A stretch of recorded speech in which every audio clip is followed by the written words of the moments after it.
ng Diyos ang Paskwa bilang isang tipan? Hindi ba't ang isang tipan ay nangangailangan ng pagtupad ng parehong partido para tuparin? Tayo, na mga makalangit na makasalanan, ay nangangailangan ng kapatawaran ng mga kasalanan, at ang Diyos ang may awtoridad na ipagkaloob sa atin ang kapatawaran ng mga kasalanan. Hindi ba't ang Paskwa, ang bagong tipan, ay ang mismong tinatag sa pagitan natin? Tingnan natin ang Hebrews chapter 9 verse 27.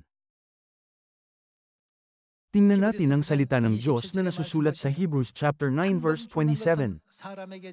At yamang itinakda sa mga tao ang mamatay na minsan, at pagkatapos nito ay ang paghuhukom, ay gayon din naman si Kristo, na inihandog na minsan upang dalhin ang mga kasalanan ng marami, ay magpapakita sa ikalawang pagkakataon, hindi upang harapin ang kasalanan, kundi upang iligtas ang mga sabik na naghihintay sa Kanya. Kung gayon, ano ang dadalhin niya sa sangkatauhan para sa kapatawaran ng mga kasalanan sa pagdating niya sa ikalawang pagkakataon? Pareho ito sa panahon ng anak. Ang isa na magpapakita sa ikalawang pagkakataon na may parehong prinsipyo ng kapatawaran ng mga kasalanan, gaya ng sa kanyang unang pagdating, ay ang siyang magkakaloob ng kapatawaran ng mga kasalanan sa buong sangkatauhan. Sa pamamagitan ng ano? Sa pamamagitan ng kanyang pangako, ang Paskwa ng bagong tipan. Ipinang-aral ni Jesus ang katotohanan ng kaligtasan, kung saan ang sangkatauhan ay makakatanggap ng kapatawaran ng mga kasalanan, tinapos ang kanyang ministeryo sa loob ng 3.5 taon, at umakyat sa langit. Mula noon, ang mga apostol, ay nagsimulang mangaral ng malawakan tungkol sa katotohanan ni Jesus, na nagkakaloob ng kapatawaran ng mga kasalanan. Ang sinumang naniniwala kay Jesus at dumidepende sa kapangyarihan ni Jesus, ay makakatanggap ng kapatawaran ng mga kasalanan. Sama-sama tayong maniwala kay Jesus at maligtas. Tanggapin natin ang kapatawaran ng mga kasalanan. Nangaral sila sa maraming tao sa ganitong paraan. Kaya sa panahon ng Espiritu Santo, dapat nating malinaw na maintindihan at ipangaral ang tungkol sa Espiritu at sa babaeng ikakasal, ang ating Diyos na pumarito sa lupa. Dapat tayong maniwala sa kanila para matanggap natin ang kapatawaran ng mga kasalanan. Manampalataya ka sa Panginoong Hesus at maliligtas ka, ikaw at ang iyong sambahayan. Hindi ba't ang ibig sabihin ng maligtas ay pagtanggap ng kapatawaran ng mga kasalanan? Kaya sa panahon din ng Espiritu Santo, ang mga hindi naniniwala sa Espiritu at sa babaeng ikakasal, sa makalangit na Ama at makalangit na Ina, ay hindi makakatanggap ng kapatawaran ng mga kasalanan. Ito ang konklusyong makukuha natin pagkatapos tingnan ang kasaysayan ng panahon ng anak.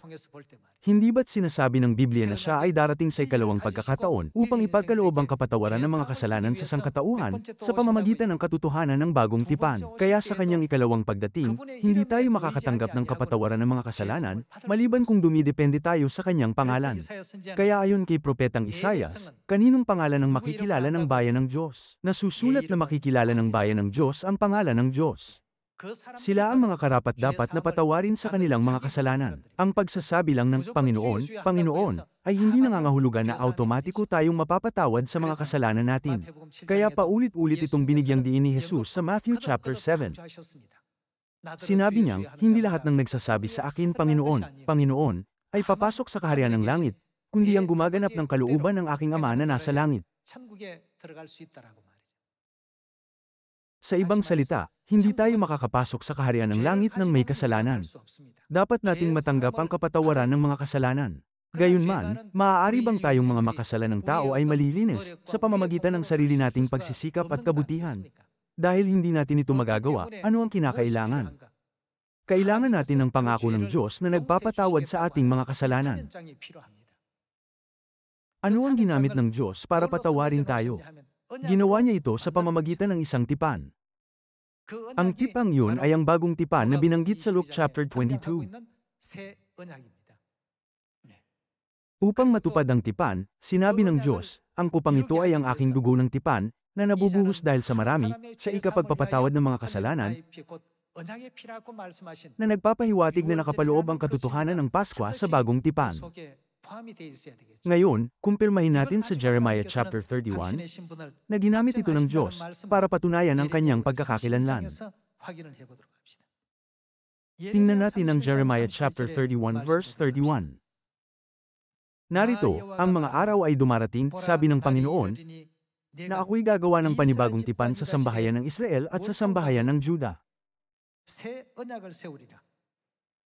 Malinaw na sinabi ng Panginoon na pag nakita natin ang isa na gumagawa ng panibagong tipan, dapat nating malaman ang kanyang pagkakakilanlan. Sino siya? Siya ay ang Diyos. Ito ay dahil ang Diyos ay nangako at nagpropesiya na, aking itatatag ang bagong tipan. Kaya kung isa sa alang-alang natin ang Trinity, ang Diyos Jehovah sa panahon ng Ama, ay sino sa panahon ng Anak? Siya ay si Jesus, at sino siya sa panahon ng Espiritu Santo? Siya ay si Kristo Ansanghong. Magpatuloy tayo sa verse 32. Hindi katulad ng tipa na ginawa ko sa kanilang mga ninuno, nang kunin ko sila sa pamamagitan ng kamay, upang ilabas sila sa lupain ng Ehipto. Ng aking tipa na kanilang sinira, bagaman ako'y asawa sa kanila, sabi ng Panginoon. Ngunit ito ang tipa na aking gagawin sa sambahayan ng Israel, pagkatapos ng mga araw na yon, sabi ng Panginoon. Ilalagay ko ang aking kautusan sa kanilang kalooban, at aking isusulat yun sa kanilang mga puso, at ako'y magiging kanilang Diyos at sila'y magiging aking bayan. At hindi natuturuan ng bawat isa sa kanila ang kanyang kapwa, at ng bawat tao ang kanyang kapatid, na magsasabi, kilalanin mo ang Panginoon. Sapagkat ako'y makikilala nilang lahat, mula sa pinakahamak sa kanila hanggang sa pinakadakila, sapagkat patatawarin ko ang kanilang kasamaan. Ang Diyos ang siyang nagbibigay ng kapatawaran ng mga kasalanan. Patatawarin ng Diyos ang kanilang kasamaan, at ang kanilang kasalanan, ay hindi ko naalalahanin pa, sabi ng Panginoon.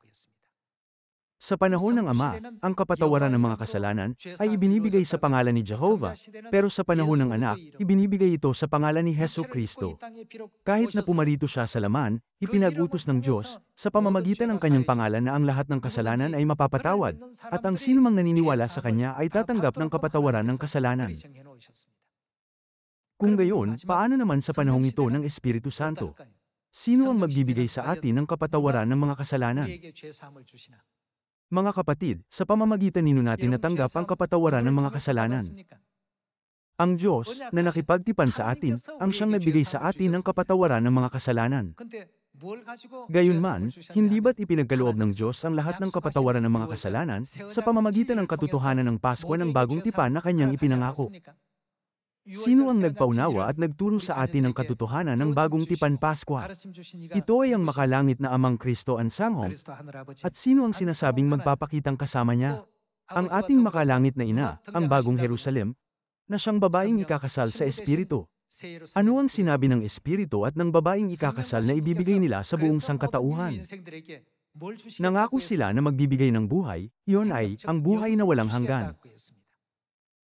Ang mga walang pananampalataya sa Espiritu at sa babaeng ikakasal, ay hindi kailanman magkakaroon ng kapatawaran ng mga kasalanan, lalo na ang makatanggap ng buhay na walang hanggan.